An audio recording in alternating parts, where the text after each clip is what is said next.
Alors, nous allons, cette année, Yom Kippour tombe Shabbat Kodesh. Donc, ça évite aux gabaïm d'organiser un kidouche, ça laisse la synagogue propre. Il n'y a que des mouchoirs, avec des mouchoirs tu utilises, des masganim, le reste, on ne salit pas. Les enfants, on n'est pas obligé de leur donner des bonbons. Ils nous laissent tranquilles. Donc le bon Dieu fait bien les choses. Il nous fait un Yom Kippour le jour de Shabbat. Et pour les fumeurs, c'est un seul jour, on va s'arrêter de fumer au lieu de deux. Tout le monde est gagnant. C'est pas mal. Voilà, alors prenez, si vous le permettez, le Kol Nidre, qui est une des comment on dit, cérémonies les plus intéressantes de Yom Kippour. Et ça, c'est le tout début, c'est avant la tfila de Arvit. Kol Nidre, ça ne fait pas partie de la tfila d'Arvit. Ça se fait avant la tfila d'Arvit. En règle générale, grammaticalement, déjà, il aurait fallu dire Kal Nidre. Pas comme les gens y croient que le tout kamatz, tout seul est un kamatz katan. On dit non. Théoriquement, il faudrait dire Kal Nidre. Et donc, c'est quoi cette tfila de Kal Nidre? Tous les vœux.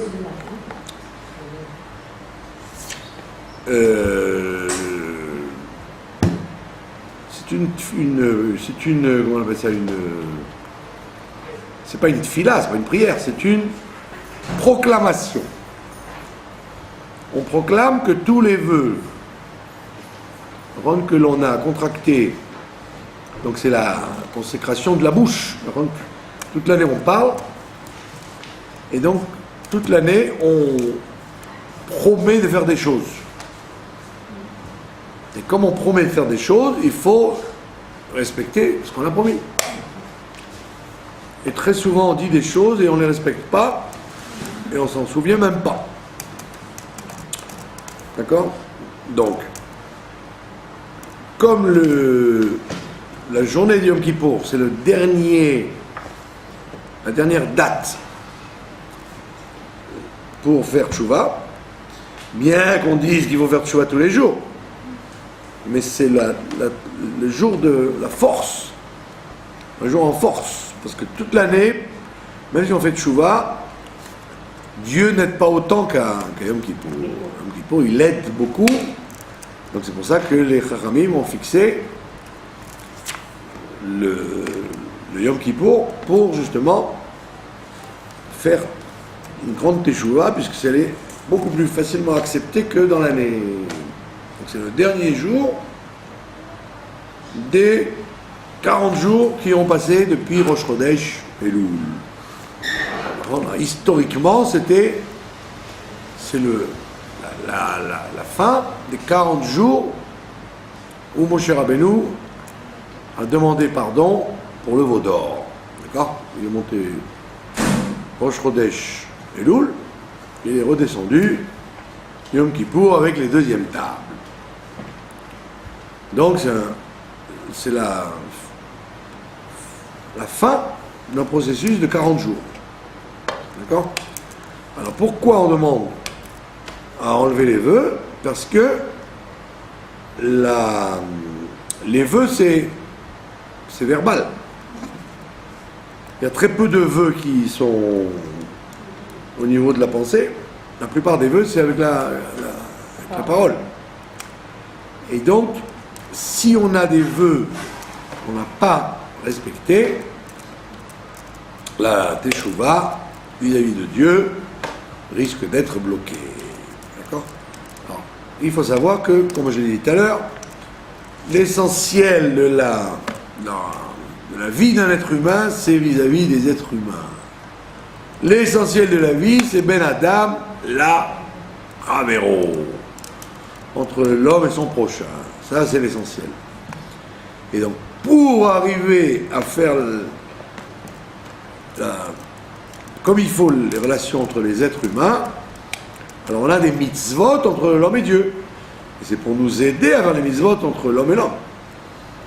Comme il dit le Ramban, hein, que celui qui mange des animaux, par exemple, cruels, il mange des animaux cruels, il va devenir cruel avec les autres. Donc ça veut dire que l'interdiction des animaux interdits, c'est pas simplement une désobéissance vis-à-vis de Dieu. C'est parce que quand vous mangez des animaux impurs, vous vous rendez impur et donc vous vous rendez insensible.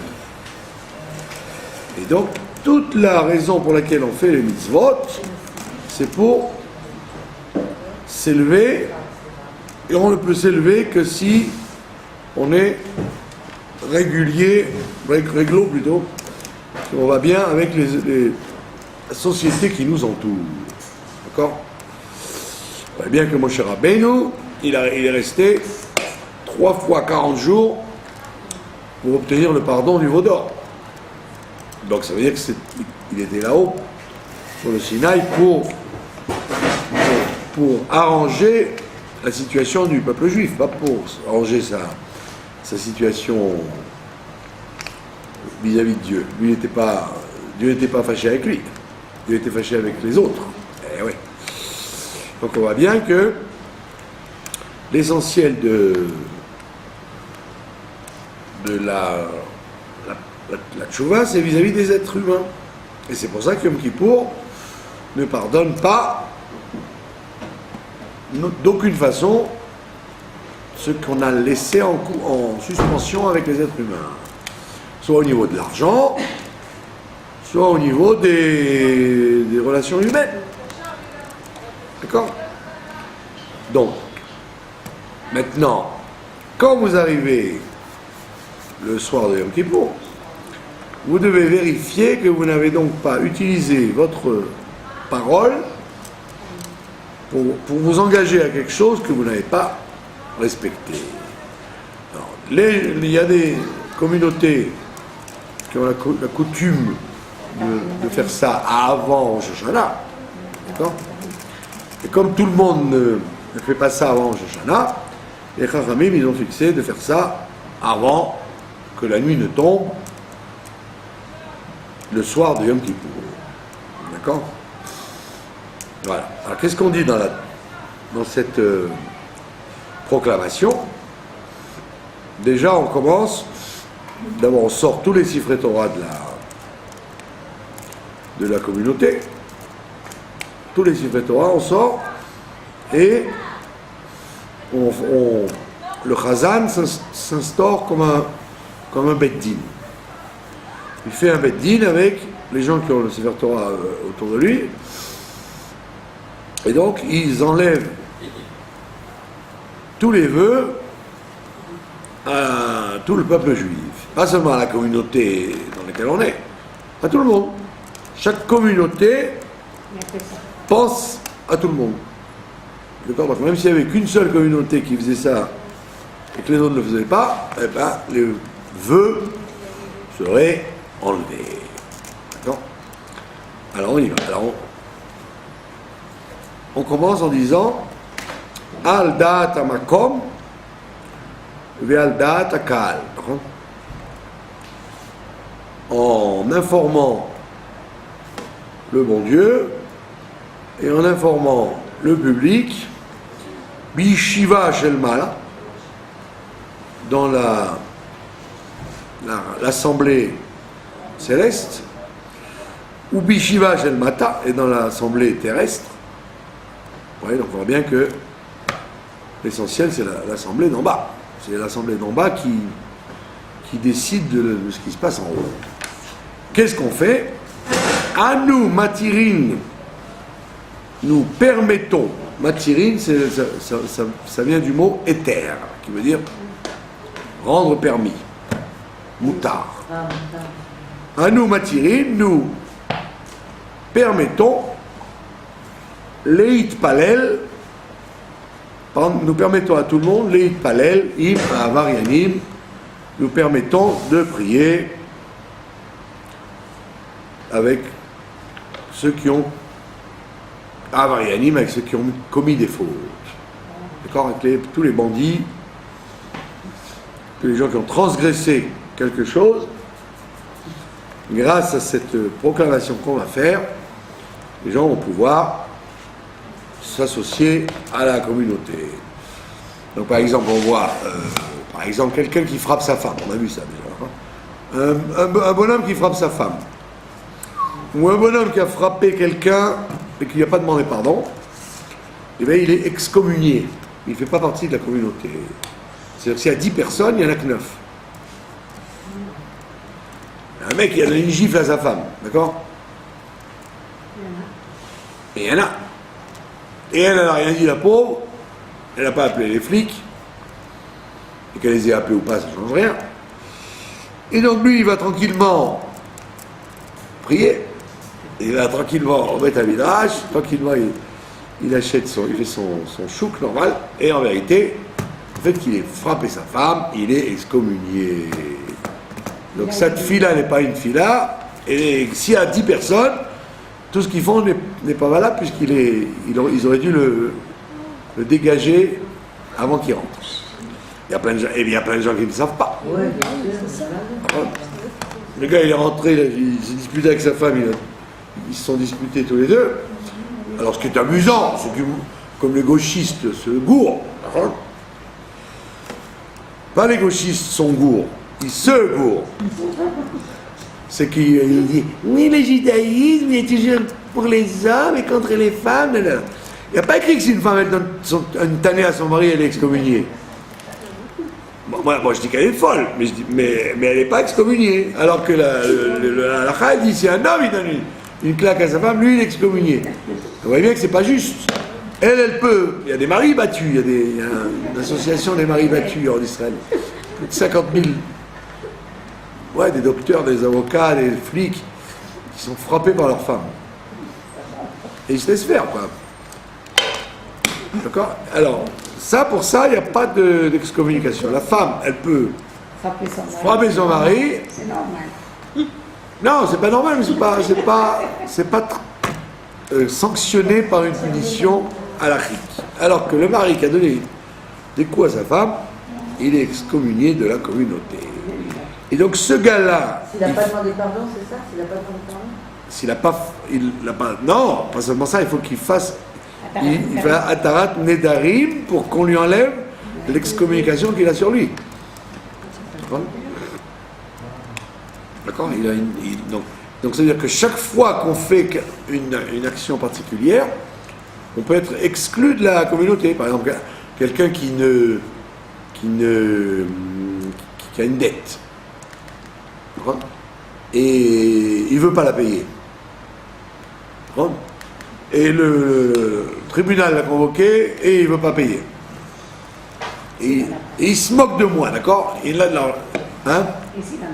En général, les gens ont de l'argent, d'accord? Tous les gens ont des maisons, ont des bancs, des chaises, des tables, des iPhones, des iPhones. Ils ont de l'argent. Si ce n'est pas en espèces, c'est en nature. Ils ont des costumes, des fauteuils, des livres, ce que je sais moi. Donc, on peut toujours se dépouiller pour payer ses dettes. Alors lui, il dit non, je prends. Je paye pas. D'accord? Alors, celui-là aussi, on peut l'excommunier comme étant un bandit, un avarian, qui s'en fiche de rembourser de l'argent qu'il a emprunté. D'accord? S'il s'excusait ou s'il disait laisse-moi, je te rembourserai même dans 10 ans, on ne parle pas de ça, on ne parle pas de celui qui demande pardon et qui dit je ferai tout pour payer. Et vous avez des gens comme ça, vous voyez? Ils sont à l'hôtel, tranquilles, ils font Rosh Hashanah, en avant ils s'achètent des viandes et des poissons et tout ce qu'il faut et ils donnent de l'argent à quelqu'un. Ça ne les a pas dérangés. Alors que d'après la halakha, ils auraient dû acheter une boîte de thon, une tomate et payer, et tout l'argent qu'ils auraient dû investir pour la fête, là, au moins dire, voilà, je me débarrasse de ma dette. Et les gens, non, ils ne se cassent pas la tête. Ils font le plein de la voiture, ils vont en vacances, ils n'ont aucun problème, puisqu'ils ne payent pas leur dette. Donc vient maintenant cette proclamation, et elle dit, Kol Nidrei, donc tous les vœux, d'accord? Ve'esarei, et tous les... Esarei, c'est la shon issour. Les choses que je me suis interdites. D'accord? Quelqu'un il dit, ah maintenant, le docteur m'a découvert du sucre dans le sang, je ne mange plus de gâteau. Et il va à une bar mitzvah et puis il se laisse tenter par la pièce montée. Par exemple. Donc il vient de manger quelque chose qui s'était interdit. Donc, c'est comme s'il avait mangé du cochon. Puisqu'il a dit, ah non, je ne mangerai plus de sucre. Ou alors je ne bois plus d'alcool. Ou alors je ne... D'accord? Ou bien je n'ai aucune intention de venir vous... Je ne veux plus vous rencontrer. Et tu l'as rencontré. Je ne viens plus prier dans cette choule. Il y vient quand même. Donc quelque chose qui s'est mis comme un issour, il doit enlever l'interdiction sur lui en enlevant le vœu. Ou un Baal Tshuva. Je ne mangerai que shritat truc. Je ne mangerai pas rabanout, je ne mangerai que shrita plop. Après il se rend compte que c'est des bêtises, qu'en fait shrita plop c'est pas mieux que shrita blou. Donc il dit, bon je vais arrêter maintenant avec ces histoires, payer plus cher pour manger pas mieux qu'achère. Alors il commence à manger autre chose. Ben oui, mais tu en as fait comme un issour, puisque tu l'as proclamé. Et même s'il ne l'a pas proclamé, on sait très bien que quand on fait une chose 3 fois volontairement, ça prend l'effet d'un vœu. On fait 3 fois une chose volontairement, d'accord? 3 fois vous décidez de faire quelque chose. Ben, par exemple, une dame, elle ne sait pas que si on a oublié les bougies Shabbat, on n'a pas besoin d'allumer parce que maintenant il y a des bougies électriques. Donc elle n'est pas obligée de rajouter des bougies la fois d'après. Elle ne savait pas. Donc elle se rallume 10 bougies par Shabbat parce qu'elle ne connaissait pas bien la halakha. Et un jour on lui dit mais non, il n'y a pas besoin. Vous avez fait un truc pour rien. Ah bon, alors j'arrête. Ah non, tu l'as fait plusieurs fois. Si tu veux l'enlever, il faut faire Kol Nidrei. Alors, il faut dire cette prière-là? Quand on dit ça, on s'enlève tous les vœux verbaux ou les interdits qu'on s'est mis sur soi. Combien il y a de gens qui disent allez, j'arrête de fumer, là, je prends la cigarette électronique. Et puis après un mois, il recommence. Ou il dit non, j'arrête de boire, oh là là, ça ne me va pas du tout, j'arrête de boire. Après, il reboit. Ou alors, il a dit j'arrête de boire.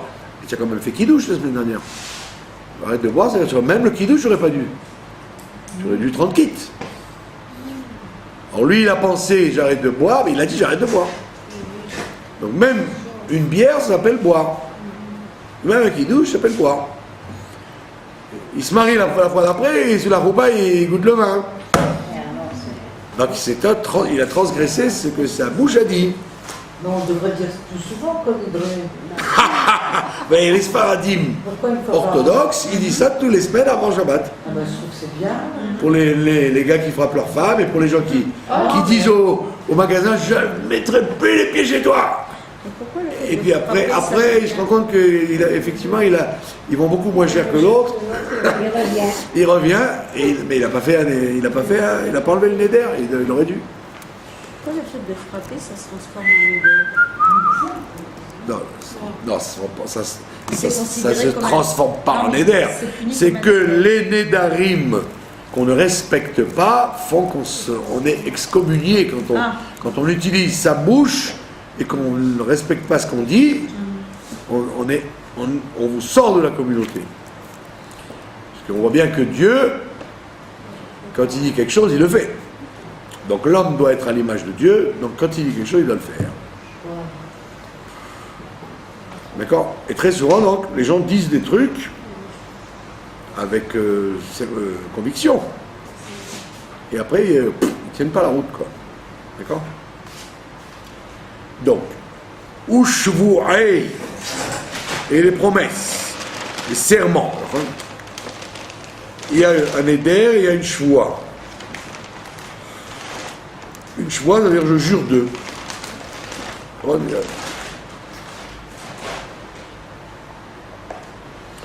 D'accord? On voit ça entre les parents et les enfants, par exemple. Une mère qui s'énerve avec son enfant, elle lui dit « Je te jure que tu n'auras pas de... Je t'enverrai pas au cours de piano cette semaine. Tu vas voir. » Et puis arrive le jour du piano, elle envoie. Donc elle est jurée. D'accord? Donc, une shvoua. Voilà. Vacharamei. Charamei, lachon cherem, ça veut dire, en vérité, consacrer quelque chose et qu'on ne l'a pas fait. D'accord? Quelqu'un dit, tiens, il y a une bouteille de vodka qu'on ne boit pas, donne-la à la synagogue. Oui, d'accord. Et il n'a pas donné, alors qu'il l'avait consacré, en fait, puisqu'il était d'accord de la consacrer, il n'a pas consacré. Donc il a parlé pour rien. D'accord? Oui, il a dit, tu sais, la voisine, pour les fêtes, elle a besoin un peu d'argent, donne-lui un peu d'argent à la fête. La fête est arrivée, il a oublié. Ou bien les gens n'étaient pas là. Donc il a parlé et ça ne s'est pas réalisé. Voilà, donc c'est pour ça qu'il aurait dû dire Bli Neder, Bezrat Hashem, si tout va bien. Vekonamei. Dans la Mishnah, là-bas, la Mishnah sur les vœux et le nazir, il y a toutes les formules qu'on pouvait employer qui ne sont pas forcément le mot vœu, en hébreu, en araméen, en français, en langue étrangère. Quand on le dit, ça a une signification de vœu. Koname, ça veut dire qu'on s'interdit quelque chose. D'accord? On vous dit, reprenez... vous voulez pas une petite liqueur? Ah non! Plus de liqueur. Ben, tu as dit plus de liqueur. Ça veut dire plus jamais tu ne boiras de liqueur. D'accord? Donc, vous voyez bien qu'on fait ça à longueur de journée. Ce genre de truc, d'accord? Oh là là, on ne m'y reprendra plus. Hein. J'ai dit que ne plus inviter des casse-pieds. Ah non, j'invite plus les casse-pieds, hein, c'est fini. Hein. Et puis, une semaine après, il y a quelqu'un qui sait pas où manger et il dit bon, rentrez. Et il lui a cassé les pieds. Donc en l'invitant, il a transgressé son vœu. D'accord? Donc on voit bien que même si tu donnes une connotation qui n'est pas exactement le mot je fais le vœu, ou je promets, ou je jure, ou je te garantis, je sais pas, tout ce que vous voulez, tant que ça veut dire un vœu, ça prend. Qui nous sait? Voilà, qui nous sait, c'est la shon knas. Qui nous sait avec un kouf, c'est la shon knas, ça veut dire une amende qu'on s'est imposée. D'accord? Qui nous y est? Ou alors une appellation de vœu, même si on ne l'a pas dit comme un vœu. D'accord? Une appellation de vœu, même si on ne l'a pas dit comme un vœu. On dirait que c'est un bête. Ah, vous ne lui parlez plus à Josiane? Ah non, je ne parle plus à Josiane. Ah, tu ne parles plus à Josiane et tu l'as dit. Donc, si demain Josiane elle te dit Gmar Khatima Tova, et toi tu dis bon, Gmar Khatima Tova, tu as parlé. Pas pour la maudire, tu as parlé pour la bénir. Tu as transgressé ta formule que tu avais prononcée quelques semaines avant de ne pas parler à X ou Y. D'accord?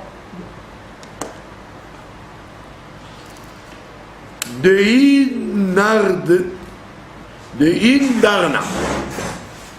D'accord? Indarna, qu'on a promis, la chaîne Neder, ou Ishtabana, la chaîne voix, ou Achamina et de la chaîne Cherem, c'est-à-dire consacration. D'accord? Donc ça arrive plein de fois. Combien de fois des gens font ça? D'accord? Ils frappent. Ah oui, ça vous manque des bougies pour la synagogue, ouais.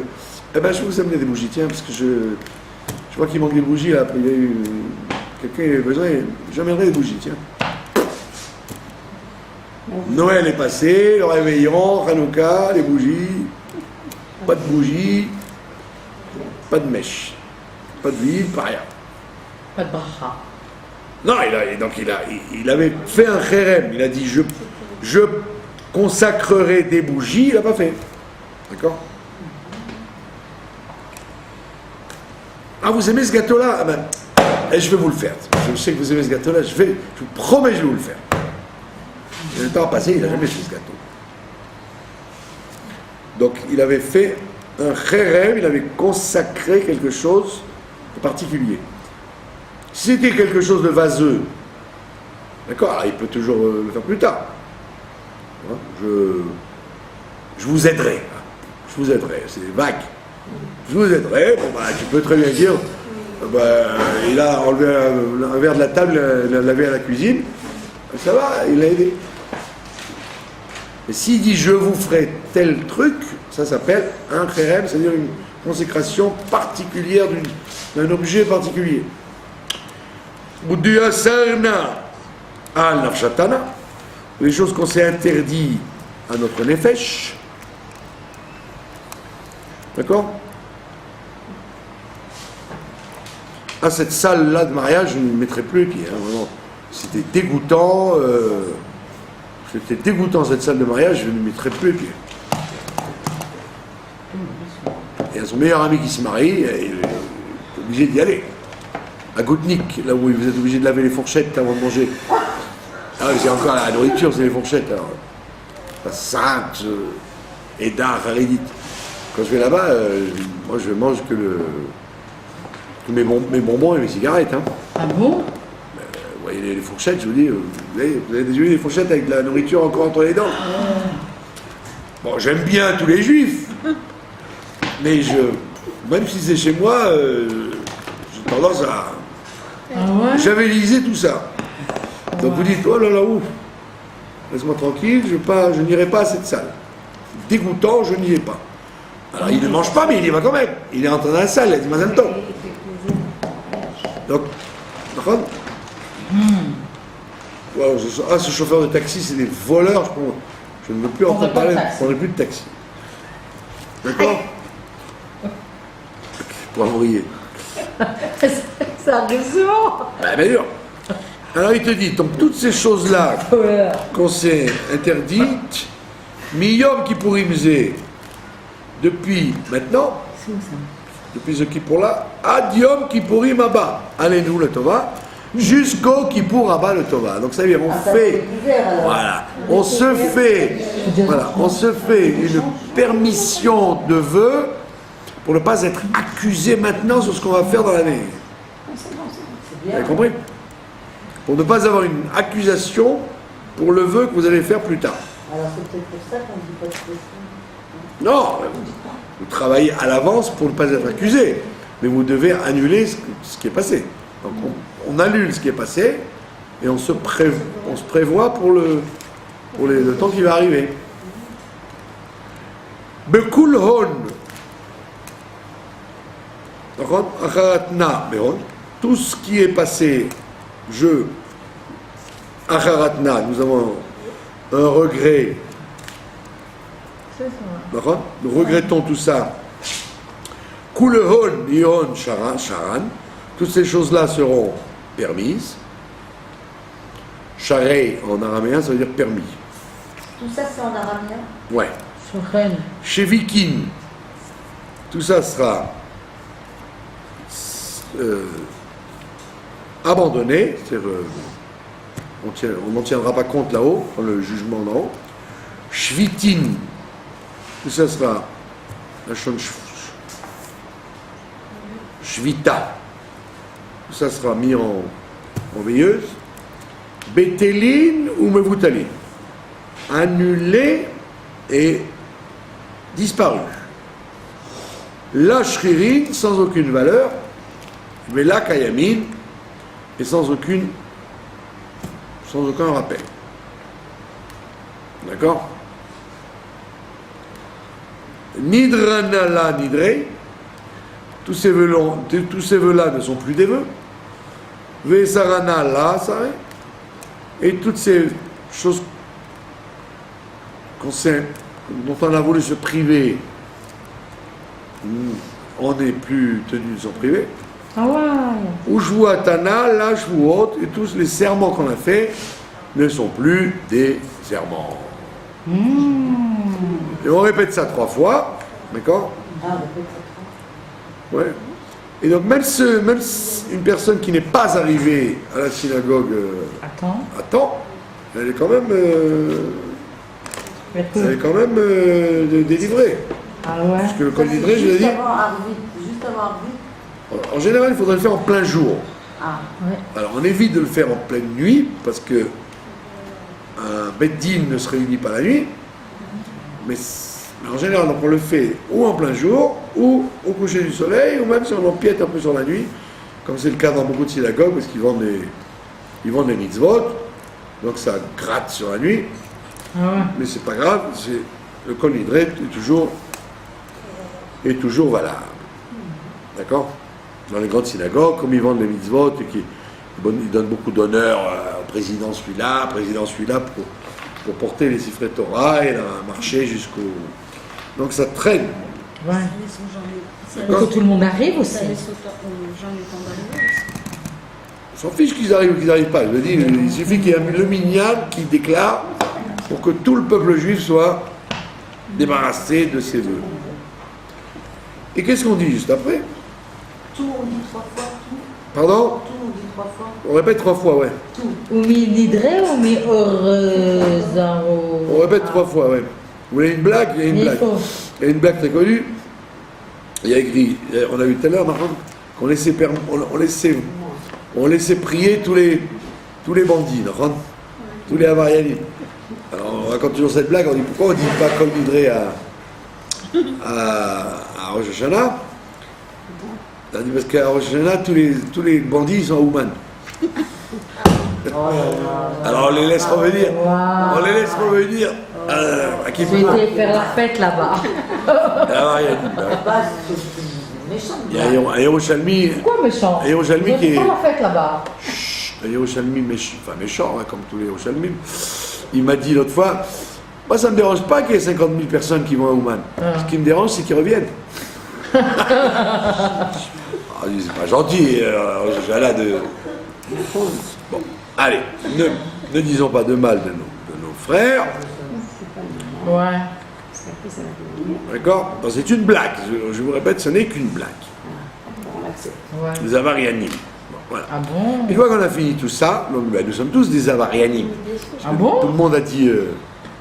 Même moi? Surtout vous. J'accepte pas. Vous dites. Je vous amènerai Quoi? Le sirop d'Achabois? la glace au café et vous avez oublié la glace au café. Tac! Vous êtes un avariat. Ah oui! L'horreur! Donc les avarianim, c'est tous les gens qui se sont engagés vis-à-vis de Dieu, vis-à-vis des hommes à faire une chose et qui n'ont pas faite. Même s'ils l'ont dit en rigolant ou en comme ça. Quoi. Ah bon? Ah, cette année, il faut qu'on se voit. Hein. Toute l'année, on ne s'est pas vu. Cette année, je compte sur vous. Il faut qu'on se voit. Mais toute l'année, personne, on ne s'est pas vu. On sait pas. Vénislach. Alors, on dit une phrase très intéressante qui est une belle chanson d'ailleurs, Vénislach, le Choladat ben Israël. Et donc, le pardon va être accordé, le Choladat, à toute la communauté des Bnei Israël. Velaguer, Agar, Betocham, et aux convertis qui sont parmi eux, qui les cholaam bishgaga, parce que on considérera tout ce que les gens ont fait comme s'ils l'avaient fait involontairement. On essaye de faire descendre, donc, on fait descendre les fautes volontaires comme des fautes involontaires. Alors, pourquoi on sépare les Bnei Israël des Guérim? Parce que les Guérim, théoriquement, ils auraient dû être traités différemment des Juifs. On dit non, à partir du moment où quelqu'un est un guerre, eh ben, il est un Juif à part entière.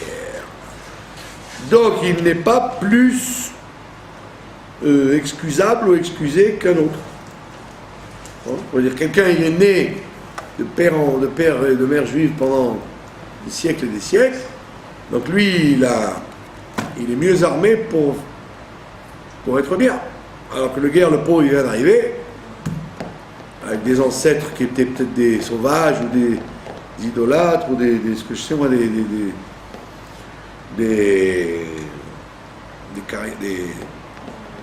gens qui mangent des hommes, comment on appelle ça?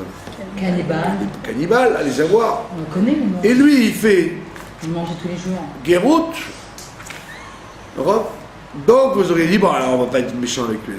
Lui, on va lui permettre plein de trucs qu'on ne permet pas aux Juifs. Il dit non, non, non. À partir du moment où il est guerre, il est exactement comme un Juif. Donc c'est obligé de l'inclure dans la communauté, bien qu'il ait plus de mal qu'un autre. Ben oui. Donc tout le monde est jugé comme s'il avait été, il avait fait par inadvertance, involontairement et non pas volontairement. D'accord? Et donc on répète ça aussi 3 fois. D'accord? 3 fois, un bétine qui répète 3 fois, ça veut dire que ça donne une force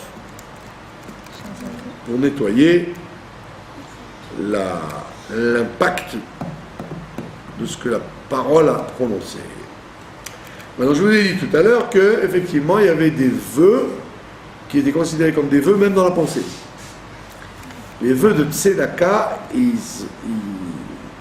faut faire très attention à ça parce qu'ils touchent même à la pensée. C'est pas seulement de le dire qui attrape, c'est même de le penser. Vous pensez, cette personne-là, il faudrait que je l'aide parce qu'elle a besoin de quelque chose, et vous l'avez pas repoussé dans votre tête. Vous n'avez pas dit non, je ne l'aide pas, ou bien je vais voir, je ne m'engage pas. Vous avez dit je vais l'aider dans votre tête, et c'est resté comme ça. Comme vous ne l'avez pas repoussé dans votre tête, eh ben c'est comme si vous l'aviez dit. Et donc, il faut faire attention. Quoi? Vous avez très peur, hein. Donc, personne n'est au courant, ni vous-même, parce que vous l'avez peut-être pensé en passant la farine. Ah, la pauvre, il faudrait que je l'aide celle-là. Dans la tête, tac, et vous ne l'avez pas dit. Non, non, non, je ne m'engage pas, j'efface. Il n'a pas effacé dans la tête, donc il y en a qui disent que c'est comme s'il avait dit avec les mots.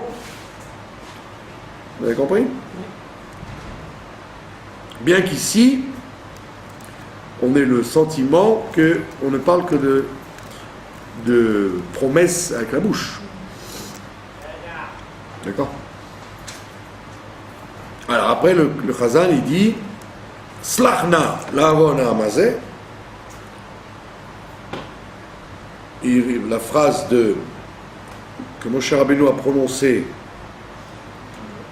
au moment des Meraglim, des explorateurs, on dit que les explorateurs, c'était la fin de l'histoire du Vaudor. C'est-à-dire que le Vaudor et les explorateurs sont les deux fautes qui ont été qu'il fallait pardonner en même temps. D'accord?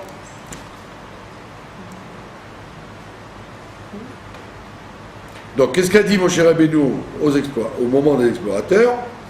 Il a dit, Slachna, pardonne s'il te plaît, na, ça veut dire s'il te plaît. La avon hamazé. C'est la Aaron ou la Avon? La avon. Même qu'il n'y a pas de base. La avon hamazé pardonne la faute de ce peuple-là. D'accord? Avon, ça vient du mot ivout, ça veut dire tordu. Quand on a dévié l'énergie divine, au lieu qu'elle aille là où elle devait aller, on l'a déviée dans les forces du mal, ça s'appelle un avon. On l'a fait pencher. La Avon, oh, tous les jours on dit dans la tefila. Ouais. Kegodel chasdecha, à la mesure de ta bonté, Mechacher nasata, la hamazé, et comme tu as supporté ce peuple-là, Mimitzraïm, depuis l'Égypte, Ve'adena jusqu'à maintenant, le Shamema, et là-bas on a dit, qu'est-ce qu'on a dit? Eh bien c'est Moshe qui a dit, il a répété au Bnei Israël ce que le bon Dieu lui avait dit au Sinaï, Vayomer Hachem, Dieu lui a dit, Salarti Kidvarecha, j'ai pardonné comme tu me l'as demandé. Quand est-ce qu'il lui a demandé? Eh bien il a demandé 3 fois 40 jours depuis le 17 Tammuz. D'accord? Depuis le 17 Tammuz, où il est monté demander pardon, il est redescendu, Rosh Chodesh Elul, il est remonté encore une fois, il est redescendu encore une fois. Donc il a insisté pendant tous ces mois-là, et le jour du Yom Kippour, Dieu lui a dit, Salarti Kidvarecha, j'ai pardonné comme tu me l'as demandé. Donc ça veut dire que Moshe Rabbeinu n'a pas lâché le morceau tant qu'il n'a pas obtenu le pardon des Bnei Israël. D'accord? Donc voilà. Comment on fait pour les bougies? Pour les bougies vendredi soir? Après, qu'est-ce qu'on dit? On dit la bracha de Shecheyanu. Alors, là, pourquoi Shecheyanu? Parce que c'est une fête, une nouvelle fête. Donc on doit dire Shecheyanu. Ah bon? On le voit habillé? Pardon? Elle est voit habillée ou quoi? Sur quoi, cher Renaud? Pour la journée, sur la journée. Ouais. C'est la journée qui implique le Shecheyanu. C'est pas ni le kidouche, ni les bougies, ni les vêtements. C'est le fait que la journée de Kippour arrive. Quand un jour spécial arrive, on dit Shecheyanu.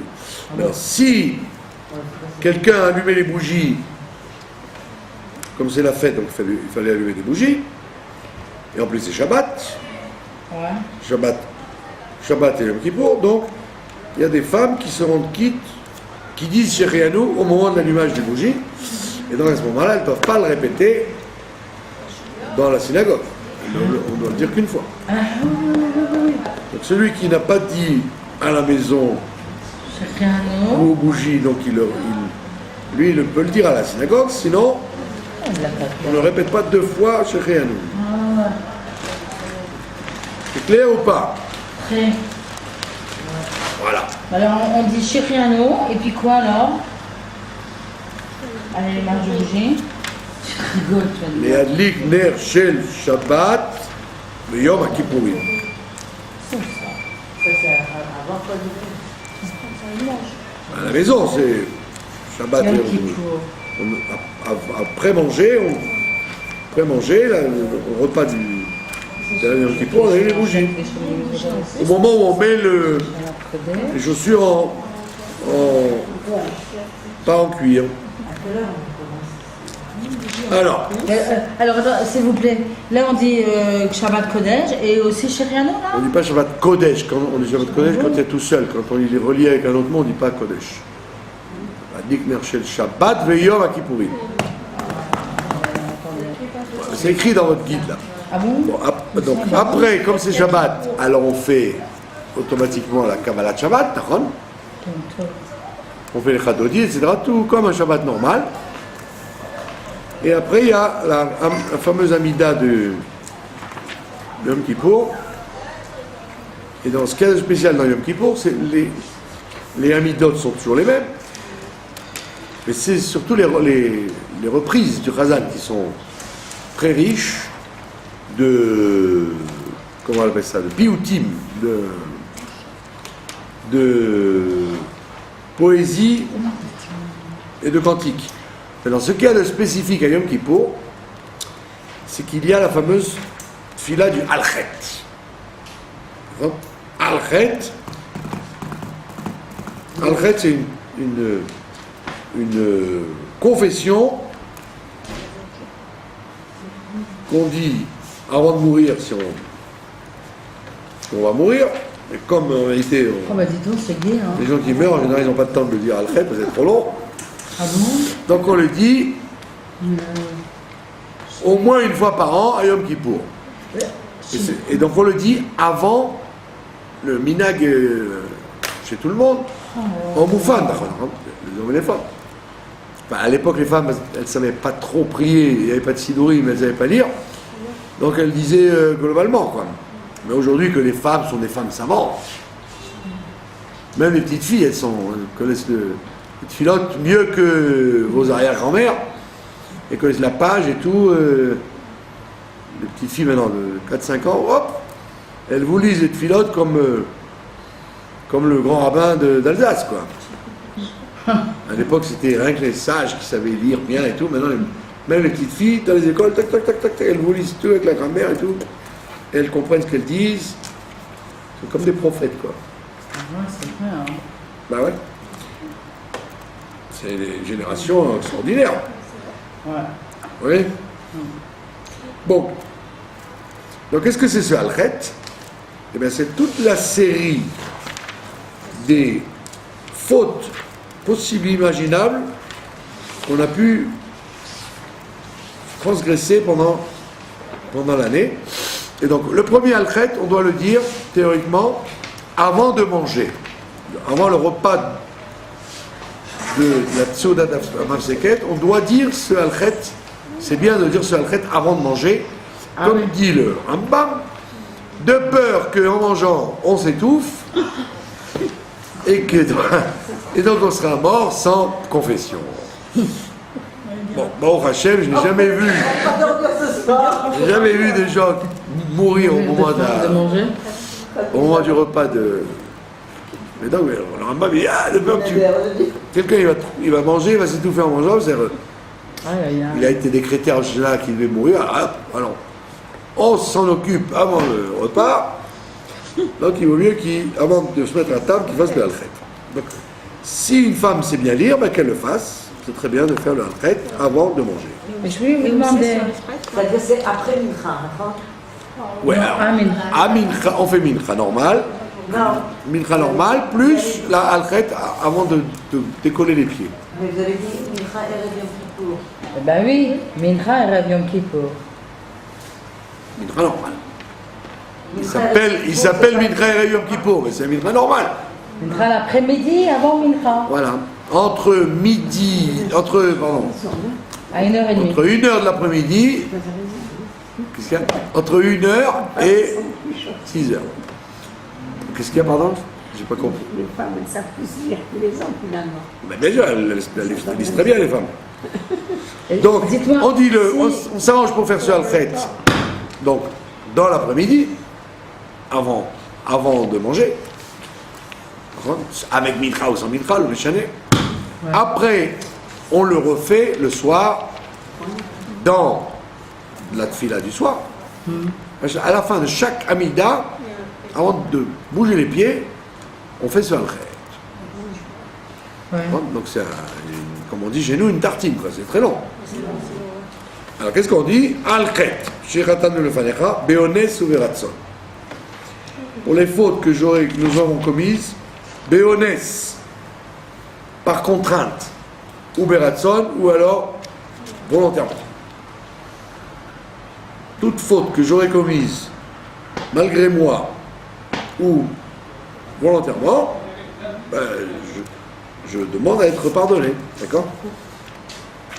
J'ai donné un faux billet au boucher. Je ne savais pas que c'était un faux billet, d'accord? Lui, il a accepté, il n'a pas fait attention. Donc. D'accord? Alors j'ai marché sur le pied quelqu'un, ce que je sais, moi j'ai bousculé quelqu'un en rentrant dans le tramway. 1000 occasions où on a énervé quelqu'un. Donc ça s'appelle béonnesse. Alors où je l'ai fait béonnesse, je l'ai fait Beratson. Donc j'ai doublé la queue pour essayer de sortir plus tôt du magasin. Et c'est une faute de Ratson qui a énervé 18 personnes. Aïe, aïe, aïe. D'accord.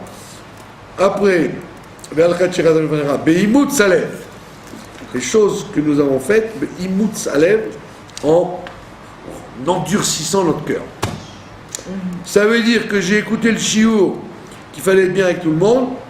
Donc j'ai dit, tiens, Madame Cohen, il faut que je lui téléphone pour faire la paix avec elle en Kippour. Puis après, je lui dis, oh, non. Elle a qu'à téléphoner. Ça s'appelle Imoutz Aleph. J'ai renforcé mon cœur alors que j'avais un élan de tchouva. J'étais prêt à faire tchouva et je me suis renforcé en disant, bah, dis donc, c'est à elle de m'appeler. D'accord. Donc on appelle ça renforcer son cœur. Tu savais qu'il fallait faire quelque chose de bien et tu t'es renforcé pour ne pas le faire. Après, Al-Khet, Bivlidat, une faute qu'on a faite sans conscience. D'accord? Blidat, sans avoir une conscience qu'on fait une faute. On est vraiment loin de la perfection. Ah oui, c'est pour ça que Al-Khet, c'est pour ça que Dieu a créé Yom Kippour avant même que le monde soit créé, parce que l'individu, dès qu'il naît, ben, il est imparfait. Même les tzadikim, ils font le vidouille d'Al-Khet. Comment on dit Al-Kheté? Al-Khet, 10 fois, 50 fois, je vous le dis, Al-Khet. Vas-y, écris-le. Al-Khet. Écris-le et dis-le. Mais non, mais elle entend. Al-Khet. Mais tiens, tu veux un stylo? Al-Khet. Répétez. Tu veux un papier, vas-y. Enlevez-le de la bouche et dites Al-Khet. Voilà. Pardon? Mais tu vois. Parce que le mot Khet, ça s'écrit Khet, tête, Aleph. Le mot s'écrit Khet, tête, Aleph. Khet. Non, mais ça n'a pas de sens, c'est un Aleph. Pourquoi? Bah, parce qu'on ne prononce pas. Bah, Al-Khet. Et comment vous dites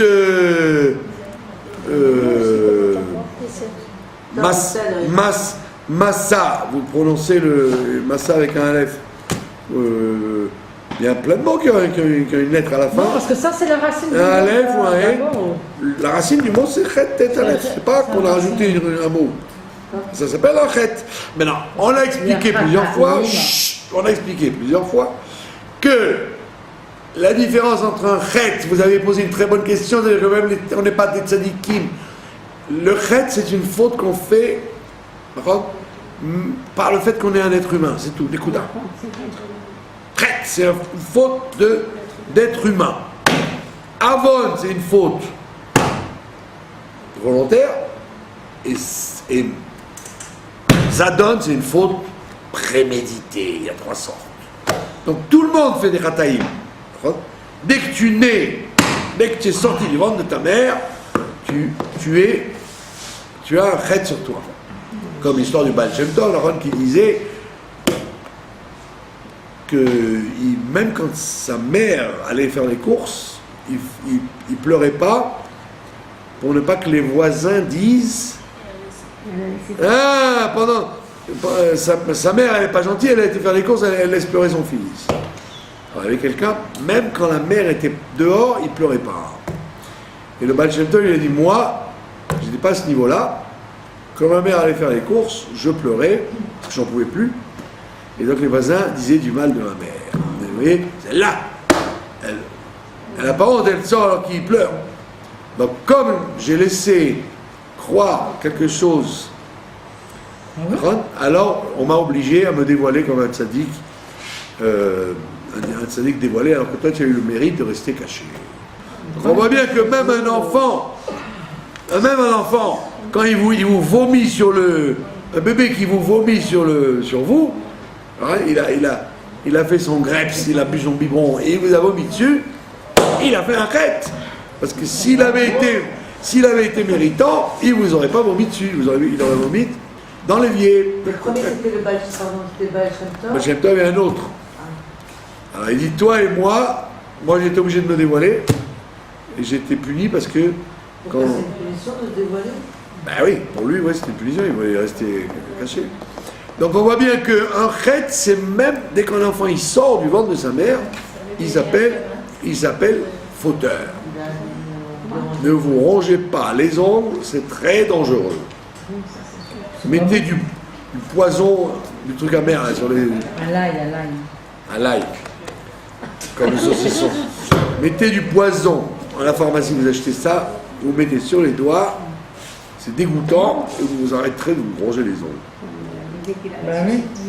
Donc comme le bébé, donc voilà, le bébé il crie, vous a empêché de dormir. La pauvre maman, elle commence à somnoler, l'autre il commence à hurler, ça s'appelle un chet.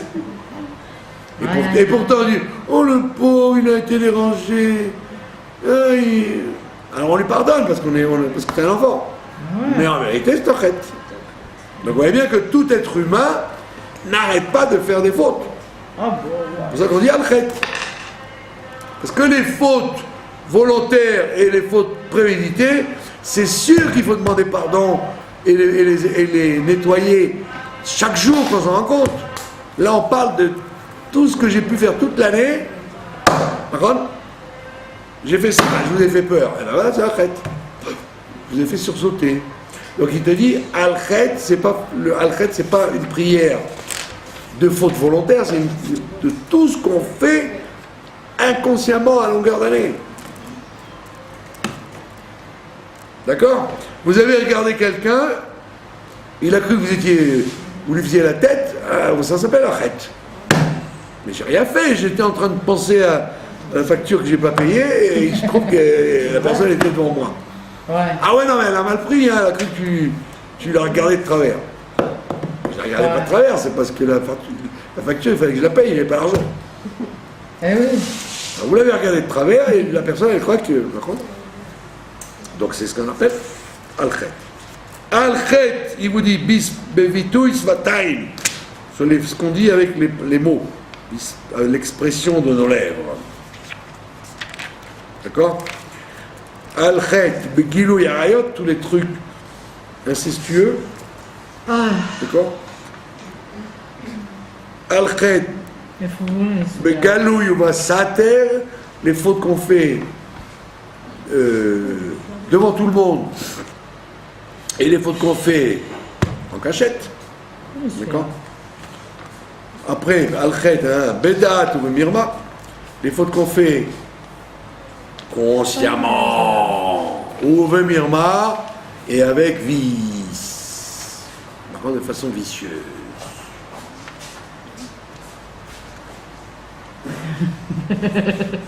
Les bétariens.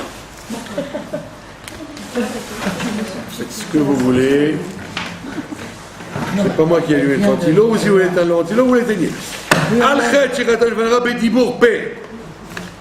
Alors, toute faute qu'on a commise, bedibour pe. Qu'est-ce que ça veut dire bedibour pe? Par la parole. D'accord? Bedibour pe, ça veut dire que. On a parlé. Oui, bien sûr, on a parlé. Et de quoi a-t-on parlé? Ça veut dire faire une faute par la parole. Non. Non, pas la shonara. Ça veut dire de parler en trop. De trop parler. Et ça veut dire quoi de trop parler? D'accord? De trop parler. Ah, ben il y avait un très beau kidouche. Ah oui, un très beau kidouche. Ah, ils ont moins dépensé 2000 shekels. Par contre, 2000 shekels. Ah ouais. Tu as peur, on t'a rien demandé. Tu as besoin de dire que ça coûtait 2000 shekels. Les gens vont dire, ah, ils en donnent de l'argent, ces gens-là. Ah. Alors, quand moi je leur ai demandé l'année dernière, ils m'ont pas. Là, ils ont fait, ça s'appelle petit bourpé. Tu as dit du mal de quelqu'un sans vouloir. Tu as simplement voulu, au contraire, dire que c'est un beau kidouche, ils auraient pensé 2000 shekels. Mais en disant ça, ting, tu as déclenché chez l'autre une réflexion de rancune qu'il a eue par rapport à ces gens-là, qui l'année dernière avaient demandé 100 shekels et qui ne l'ont pas donné. Ce que je sais moi. Donc ça s'appelle Bedibour P. Ça veut dire une parole qui n'est pas la Shonara, qui n'est pas Motzi Shemra, qui n'est pas du colportage, qui n'est rien du tout, mais qui a, comme par hasard, qui a provoqué une mauvaise réaction dans l'oreille qu'il a entendue. Vous voyez bien qu'on en fait des trucs comme ça. En toute pureté de cœur. Mais dit Bourpé, on a dit quelque chose, et bien sauf, en face, ça a été répercuté comme un lachonara. D'accord? Donc ça veut dire que si tu es méritant, c'est ça le halchet, c'est que on va te donner le srout de ne parler que pour dire des choses qui ne vont pas porter à conséquence. Halchet. La médisance. C'est pas la médisance du tout, il a rien dit de mal. Il a voulu dire du bien d'un qui douche, et l'autre il a compris quelque chose de pas bien. Ah, elle a acheté des très belles chaussures, Marilyn. Ah ouais, très belles chaussures. Acheté des belles chaussures. L'autre fois, je lui ai demandé 10 shekels pour aller pour prendre le bus, elle m'a dit j'ai pas d'argent. Elle a acheté des belles chaussures. Alors que toi, tu n'as rien voulu dire, Stam, tu as dit elle a acheté des belles chaussures. Non, rien, t'as rien dit du tout. Elle a acheté des belles chaussures, c'était pas méchant. Mais l'autre en face, elle avait. Pardon? Non, elle a pensé. Ah, elle a acheté des belles chaussures. Moi, l'autre fois, je lui ai demandé 10 shekels, mais j'ai pas d'argent. Vous avez compris? Donc, l'homme échané, on n'est pas en train de disséquer qui a raison, qui a tort. On est en train de disséquer que le fait que vous ayez parlé, même d'une façon tout à fait pachoute, est devenu une avéra sans vous en rendre compte. Bédibourpé. Non, il faut arriver à mériter de ne dire des choses qui seront toujours bien interprétées par l'autre. Alchet, beonat, rea, voilà. La faute que nous avons faite, de onat, rea, d'avoir trompé notre ami, trompé les gens. Quoi?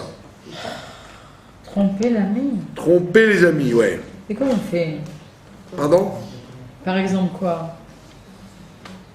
Par exemple quoi? Je ne veux pas que vous veniez à une fête. Vous aussi. Pas moi. Et vous me dites-moi, c'est mardi soir le mariage de Jacqueline? Je crois pas, non, je crois pas que ce soit mardi soir. Comme ça, la bonne femme, elle y va pas, et comme ça, vous l'avez trompée pour pas qu'elle vienne. Oh là là. Mais bien, tout le temps, les gens font ça. Pas gentil, hein. Alors il ne faut pas être confronté à ça, mais on a très d'avoir fraudé quelqu'un. Ah, c'est pas gentil, hein. C'est goy, ça. Non, peu importe, vous avez le droit de ne pas inviter, mais il faut vous arranger pour ne pas qu'on vous pose la question. Mais on a très tu as trompé ton ami, c'est ça. Oh tu as fait une tromperie d'un ami. C'est pas que tu es fâché avec la personne, non. Tu n'es pas fâché, mais tu ne voulais pas qu'elle sache une chose. Ah oui. D'accord? Ou alors il reste une paire de chaussures en promotion. Alors, toi, la bonne femme te dit, dis-moi, tu sais s'il y a des chaussures en promotion en ce moment? Tu dis non, je vois pas, oui, je sais pas. Parce que tu vas prendre la paire, donc tu ne vas pas lui dire oui. Oui, je sais qu'il y a une paire là-bas. Alors tu dis non, il n'y a plus rien. Non, il n'y a plus rien. Ça s'appelle onatrea. D'accord. Alors tu aurais dû dire, il reste une paire chez Raoul, chez André, mais moi je vais y aller. Alors je voudrais que tu n'y ailles pas parce que moi je vais y aller. Tu as le droit de dire ça.